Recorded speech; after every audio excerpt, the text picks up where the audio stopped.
I would hand over very quickly to the next panel, which is now chaired by our good colleague and friend Naomi Chevalier from Solar Power Europe, and she's there the head of EU affairs, the equivalent of Josephine. So you see, we have very, very capable experts here in the room that can not only moderate, but also bring their own perspective into the discussion, which in my opinion, at least, makes it always much more interesting. And I leave it to you, Naomi, to introduce your panel.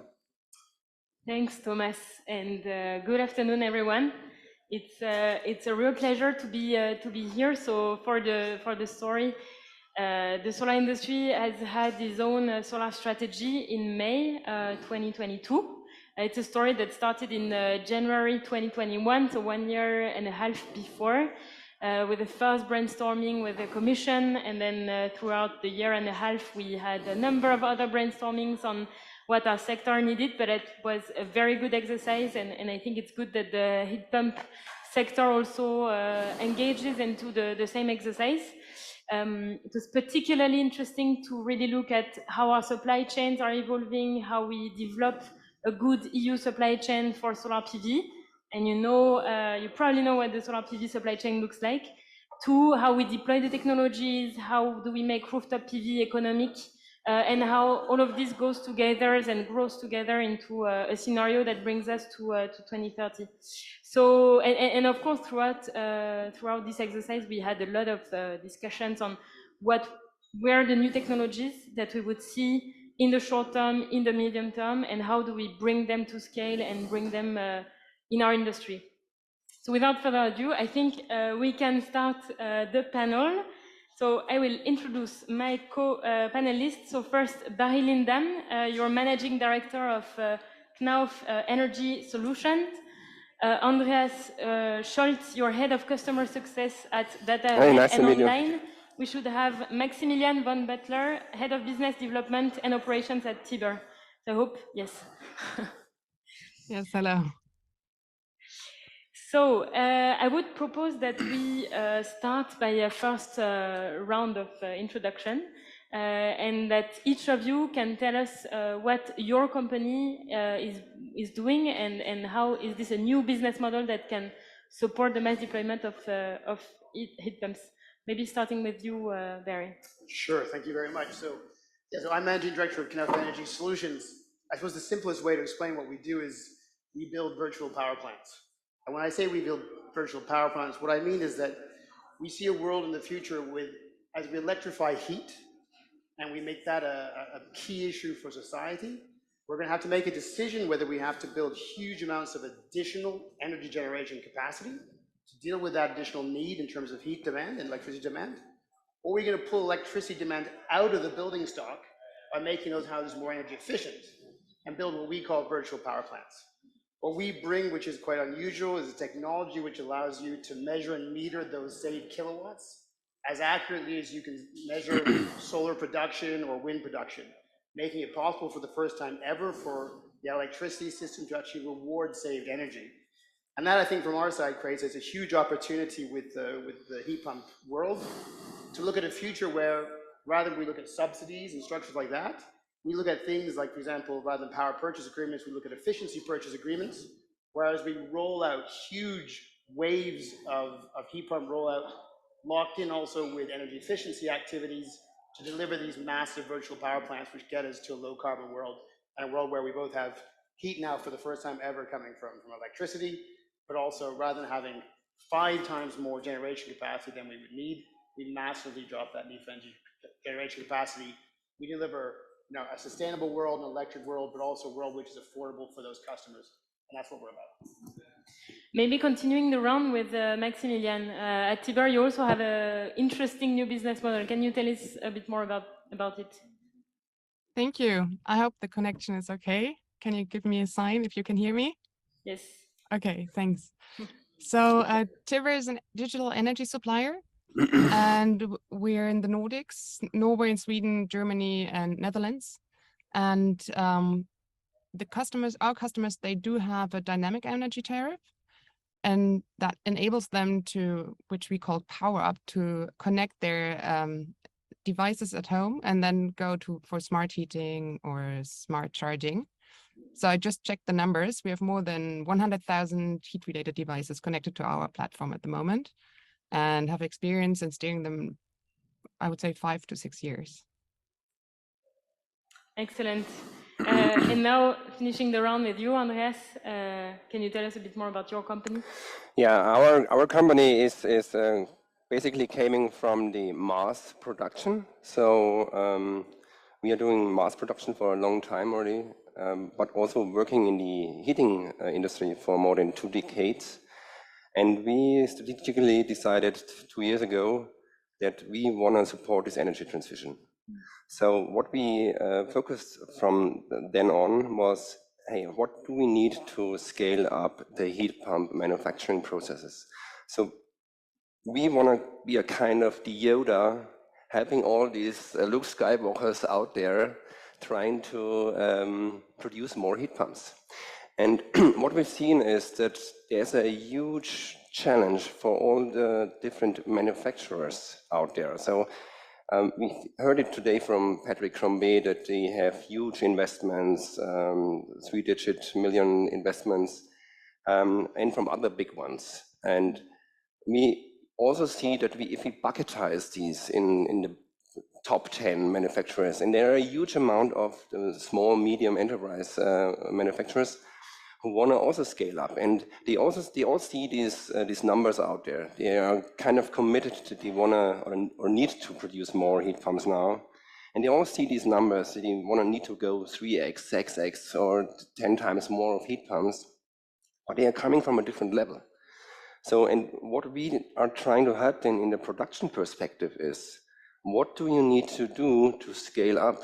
Because if you look at the different types of factories there, they are kind of from a aisle production, a kind of a line production, but they need to get throughput down and more slower takt times and get more heat pumps out. So they need to be faster.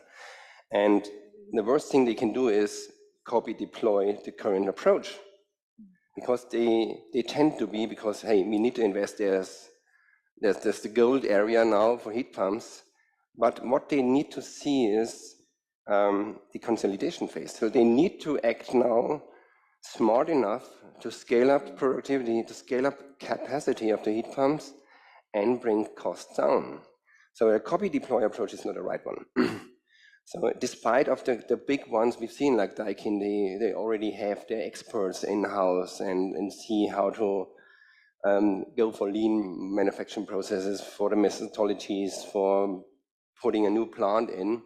And this is where others need guidance. And this is where we want to help for, to give them a room and space and move on and scale up. And there's a lot of dots and gears can be turned to scale up this productivity. This is from a single standpoint of the product itself. The products today are not designed for mass production. So if you see the landscape now, a lot of companies now decided, hey, we want to invest. So we want to scale up by doing a new factory. So the factory itself needs time to be established. We heard this again today from different speakers.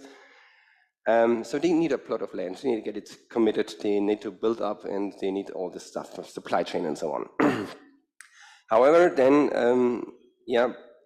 they need also, in terms of having a manufacturing ready device. If you have a low scale product today where they screw one single heat pump together within 1 hour, they need to come down to a couple of minutes. So then they need to change their processes. So they need to change and alter their processes and optimize them.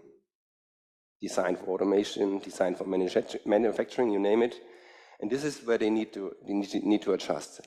And this comes with little tweaks in between.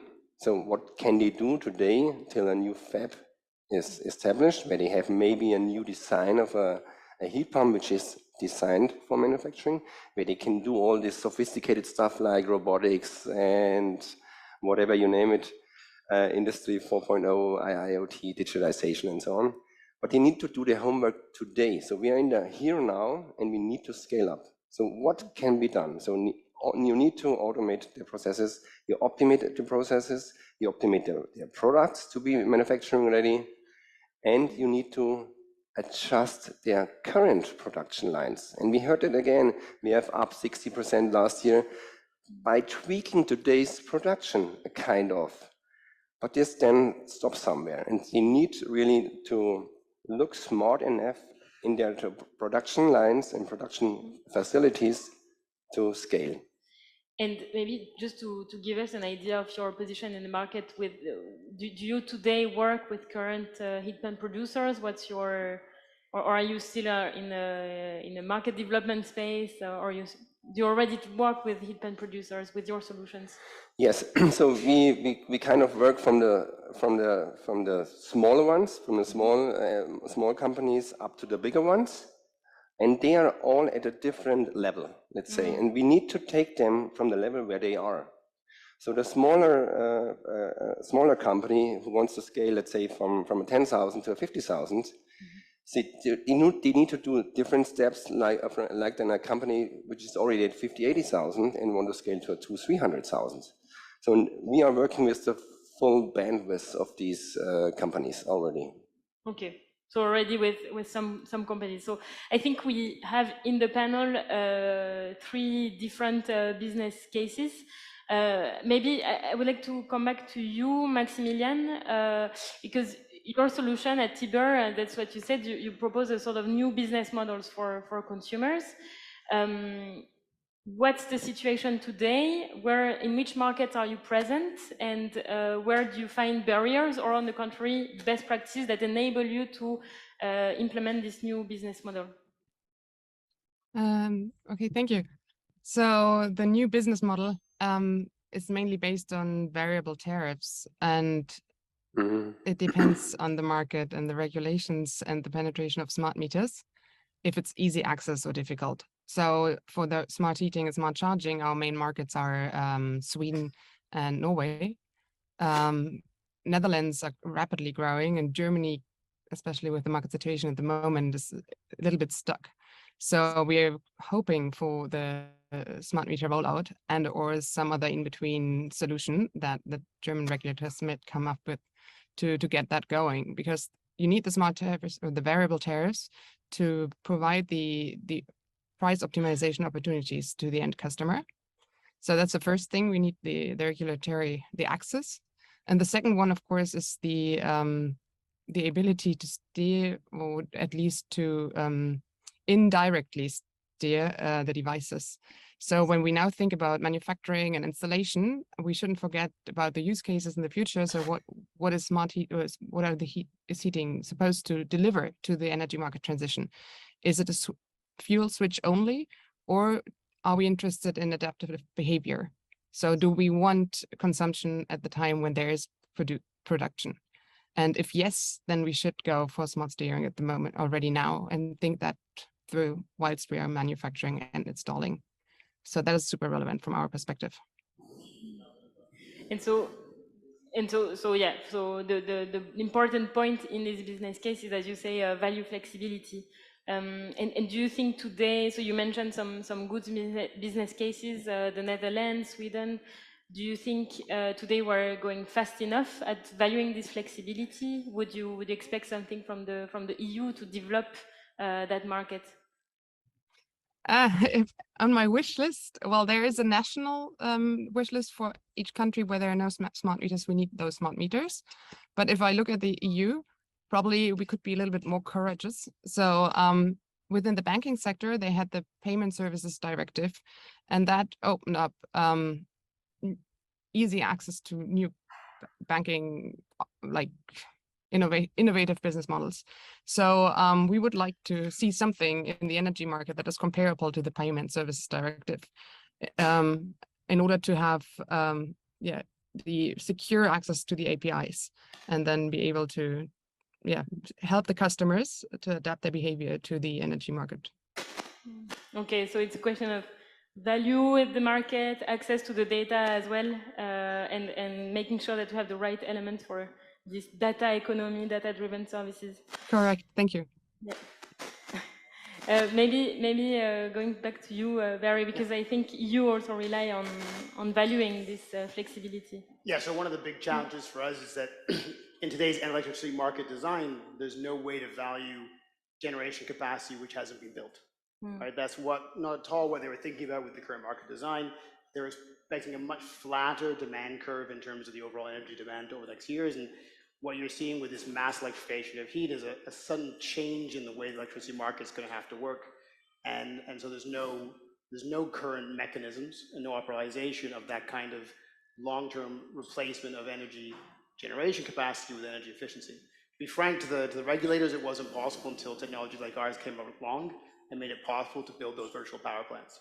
So it's changed. But we'd also agree with the point which was made, which is once you make a house energy efficient and electric, you also want to manage it in real time with the energy system. And if you don't have access to those sort of services, if you don't have those kind of rollouts in terms of smart meter rolls out, and you don't have agile tariffs, then you can't do that. You can't shift things off.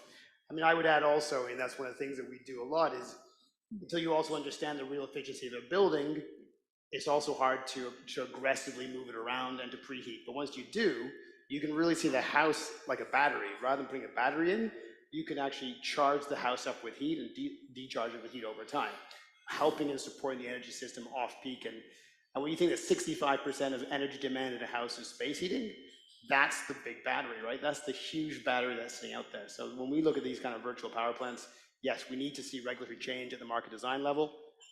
We need to see agile tariffs coming out and giving us opportunities in the short-term play. And those are some of the big barriers that will open up this market in time now. And I mean, we were discussing that a bit before. I mean, if there is some movement in EU regulation at the moment, it's on the market design. There was an emergency proposal by the Commission that proposes, to reduce peak electricity demand and energy demand. So what we're seeing, I mean, I think many people have seen the draft come out of the European Commission. We'll have to see what actually comes out. But yes, the Commission's asking not only for a 10% net decrease in electricity demand this winter, also a 5% peak demand drop, but they're also talking about the possibility for electricity TSOs, so the district operators, to be able to actually pay for net saved energy where it can be demonstrated. So that could be the first time that in the European market, we might be able to actually provide those kinds of virtual power plant services into the market, which would be fantastic.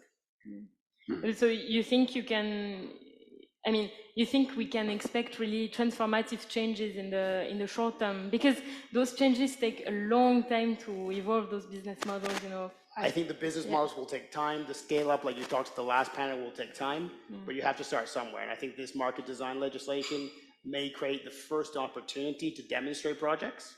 And then if the market can use those demonstrations, then you can have scale up, yes. But what I think is really interesting from a heat pump manufacturer's perspective is if you can create this value perspective, you move away from on and off subsidies and you move to a long-term value generation to the energy system, which can be then monetized over 20, 30, 40 years to create that kind of steady growth pattern, which I think is really, really powerful for the industry.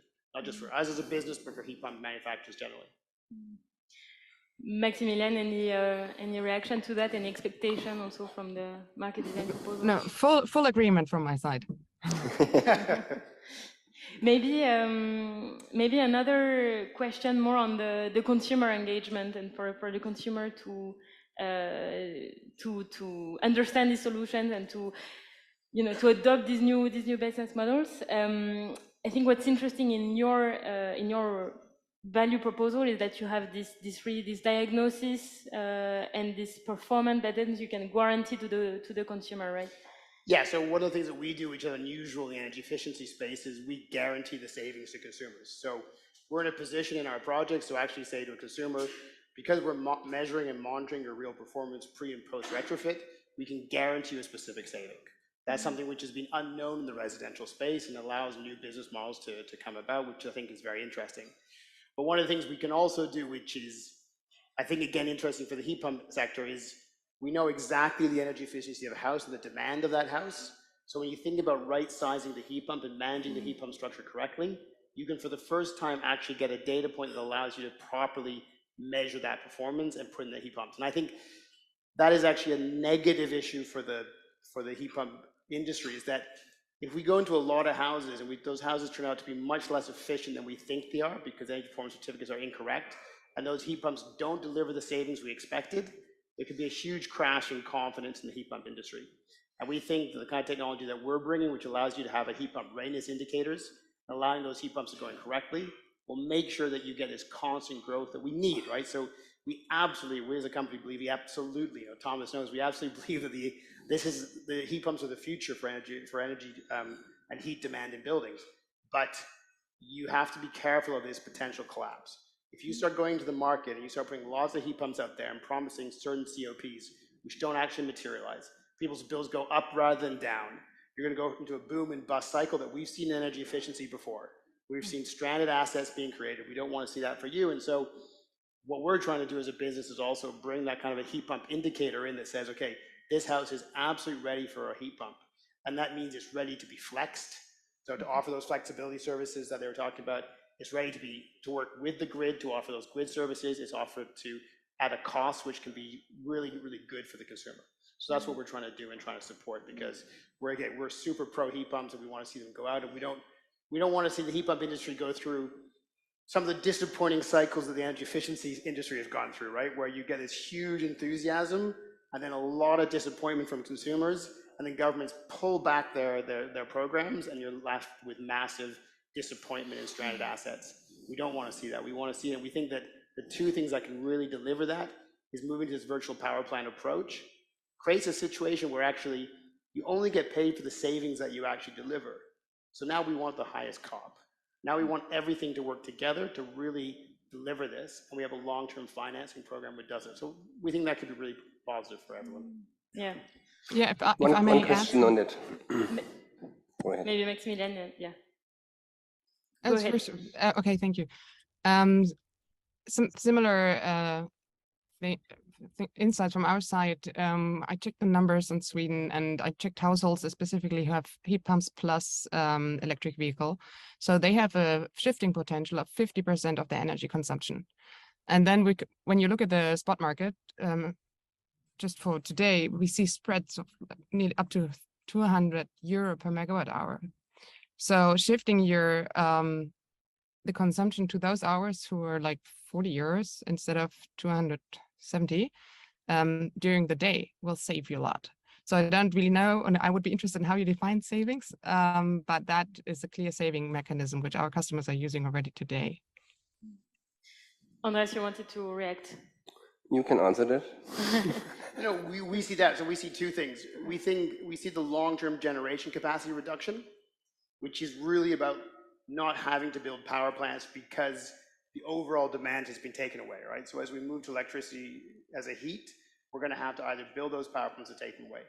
The second thing that we see as a company is, I think the same as you see in Sweden, is the opportunity to shift that demand off peak to times when electricity generation is much cheaper. So those things. On that second thing, we think it's important to have a real deep understanding of the actual energy efficiency of the house. So you understand the decay curves over time, you can maintain comfort for consumers and shift them. And we believe that shifting potential of an energy efficient home is up to 3 to 4 days. So it's not just a 24-hour cycle, it's actually even further than that 24-hour cycle. But we would agree. I mean, there are payment mechanisms available today for that benefit, but there are no payment mechanisms for the generation capacity that never had to be built. Because we didn't think, until the last year, let's be honest, we didn't think we were going to a mass rollout of heat pumps at the level that we're talking about today, right? The world has fundamentally shifted in the last year. We now see about electrification heat as almost as a given. I mean, when you talk to policymakers and when you look at what people are talking about and you see what's happening in the last 24 hours in terms of gas supplies, this huge juggernaut is moving to a situation where we are going to electrify heat. That wasn't a given, I think, 2 years ago, right? It wasn't such a given. And once you electrify heat, you get to a situation where, particularly Northern Europe, so let's say Milan and north, your winter demand for electricity is 5x what you expected it to be at peak. And I don't mean daily peaks, I mean winter peaks, right? The winter peak. And you have to build your generation capacity for that huge peak. It's not like gas where you can store it and use it for those times, right? You have to be able to produce enough electricity for those few days of the year.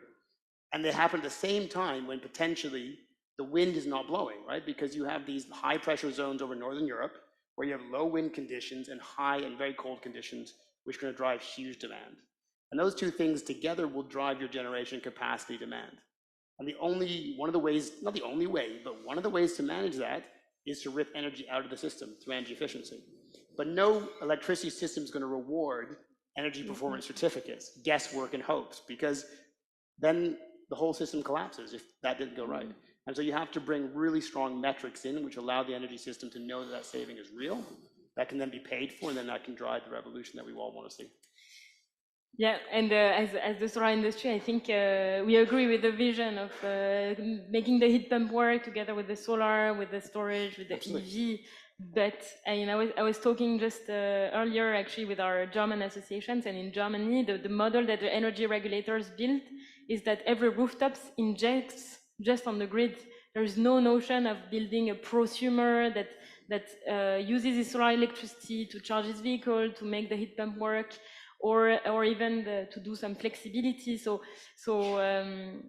there will be, it's a long way to value flexibility, to value energy efficiency. We're not yet there. Yeah, and this is what I also want to jump in. This is this is the perfect objective, to get the grid digitized and intelligent, but this is a long way to go.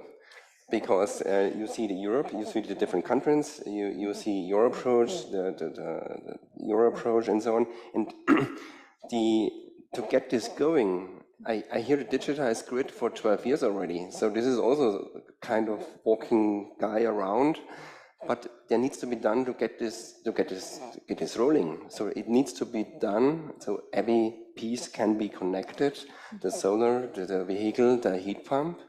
So this is kind of not far off, but it needs to be a medium-term objective to be solved. And if we are talking today here for the heat pump industry, the first thing what I really need to is to scale up the heat pump productivity to increase the capacity, get them produced and get them installed. So because this energy grid challenge will not be solved in the next couple of months. So we need to invest and scale up and bring out more heat pumps from everybody, from small to medium to big enterprises. This is what I really see, that focus on produce them, and then we see how we get them installed. Yeah. I would even say what we need, and I'll jump on and know what you've been asking for as an association. You've been asking for a heat pump accelerator. I think what we need is a virtual power plant accelerator. Right? That's what we need to do, right? Together as the heat pump industry and the energy efficiency industry and the solar industry, what we need is a virtual power plant accelerator that will accelerate a market, an electricity market that we want to see in the future that makes sense from a consumer perspective and a system perspective. And because there are a lot of those challenges, right? And those challenges, I think I was on a call the other week, and one of the people said, one of the things the Australians have done incredibly well they've done what they call pilot to market programs. So rather than the Horizon 2020, where you bring 25 universities together with 3 companies in 18 countries, and I think achieve not that much often, what you do is you take simple industries, single sort of small consortia, and you work on real pilots in the market. You overcome the real barriers of interconnectivity, the data transfer issues, all the issues. You work together to prove to the market that this is possible. And then once you've done it, you've already designed the system which is necessary to explode it. I think those are the kind of things that we need. So a virtual PowerPoint accelerator is what I would ask from Thomas and the Heat Pump Association. But maybe to come back also on the supply chain, because it's very important as well to have, as you say, the supply of heat pumps. We hear more and more that consumers wait for their solar panels, for their heat pumps. There are more and more delays, and we have to reply to those demands. So what do you see as the future? Do you think you can, as an industry, scale up fast enough? Do you see your consumer scale-ups adopt smart fab solutions, Industry 4.0 solutions, to have large-scale factories that can produce massively heat pumps? And what do you need for that? And you also look at what other countries are doing. We talk a lot about the Indian production link incentives and big industrial programs. So what do you think can help the industry mass producing heat pumps? I would say it depends again on the size of the manufacturers. So the different types of manufacturers have different capabilities. So they have different budget, and I think it only can work if they all scale up to fulfill the demand for now. And this is a huge bucket they need to carry on, because scaling up so fast now is really, really difficult. And that's why I said they need to look smart into their production to do the things right already now, or not in 2 years. Because what we've seen is really, okay, we invest double digital million euros in a new plant, which will be ramped up in 2025, 2026. So this is, so when you talked about these smart mega factories, or Patrick called it mega factory, they will be up and running 2026, 27 roughly, which really optimize products in large scale. But there's a way to go in between, and the people in the households are waiting for heat pumps now. And I think in Germany you wait for a year to get it. They have good subsidies, but however, I can file in my subsidy, but I still need to wait over a year, and then I need to find the guys who install it. So what we also heard today is we need to ease that way to get it installed, but it's not overnight. So we need to deal with the, call it messy middle in between, to get it streamlined and to get all this ramped up. But and in terms of the manufacturing structure, because at the moment there are a number of small manufacturers, but do you see an opportunity for like 1 or 2 gigafactories really ramping up production and dominating the market, or what should we have rather? I think this is normal business in market consolidation, which will happen in a couple of years. We talked also about that, Thomas. And that's why I just need to emphasize and tell all the manufacturers out there, invest and go after the heat pump market, get your market share and grab it, and don't leave the ballpark for the big ones. Okay, so invest now and invest smart. Exactly. Okay. And do it fast. Okay, but there is many different things to do at many different stages of the value chain. Maybe as we wrap up a bit the discussion, we want an EU heat pump accelerator. What is the key thing that you would need in this heat pump accelerator that would help massively deploy your new business case? So who wants to start? Barry, Maximilian? What do you expect from the within what we need within for the accelerator? I think I would come back to the parallel I drew to the banking sector.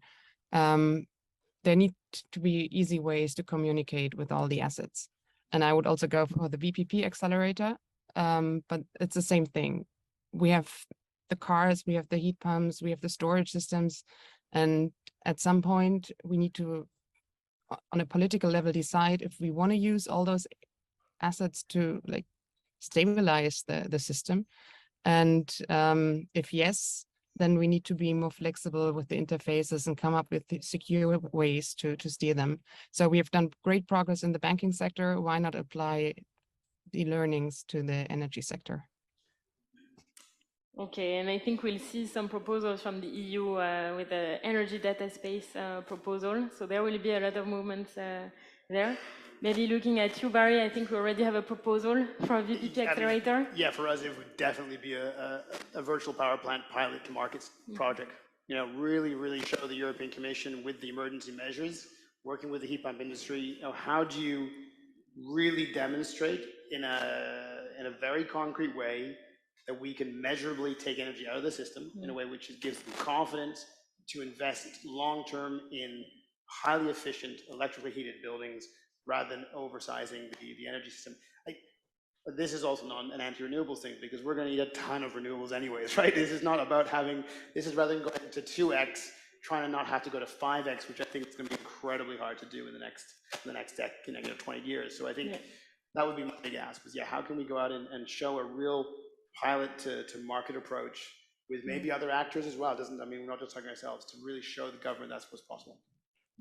Okay, and Andreas, what would be your key expectation financing, boosting the demand? Confidence at all manufacturers that they will rock this high demand of manufacturing and that they do not stop and waste time, go after it and do it fast and invest. All right. Thanks a lot to the three of you for sharing your thoughts on this new business model. I think I will hand over to you, Thomas, for the next steps.